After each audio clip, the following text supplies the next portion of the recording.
Shivkranti TV news अन्याय, अत्याचार, बेकायदेशीर कृत्य करणाऱ्या विरुद्ध शोषित पीडित न्याय देणारा एकच आवाज. Shivkranti TV Dinbandhu news. संपादक सत्यशोधक शंकरराव लिंगे.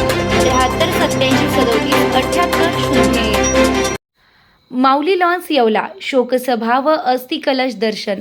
राष्ट्रवादी काँग्रेस पार्टीचे राष्ट्रीय अध्यक्ष तथा महाराष्ट्राचे उपमुख्यमंत्री स्वर्गीय अजितदादा पवार यांना श्रद्धांजली अर्पण करण्यासाठी त्यांचे अस्थि कलश आज येवला येथे आणण्यात आले.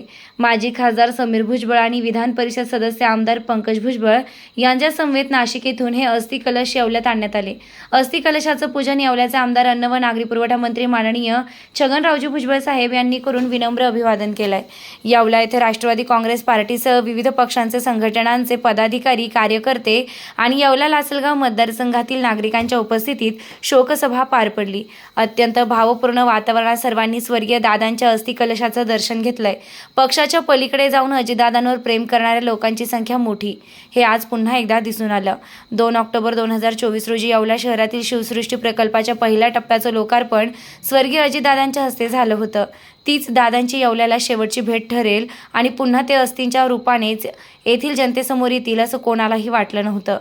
पण नियतीपुढे कोणाचेच काही चालत नाही. यावेळी शोकपर मनोगतातून स्वर्गीय अजितदादांच्या आठवणींना उजाळा देत त्यांच्या कार्यकर्तृत्वाबद्दल कृतज्ञता व्यक्त करण्यात आली. या प्रसंगी राष्ट्रवादी काँग्रेस पार्टीसह विविध पक्षांचे संघटनांचे आजी माजी लोकप्रतिनिधी, पदाधिकारी, कार्यकर्ते आणि सर्वसामान्य नागरिक मोठ्या संख्येने उपस्थित होते.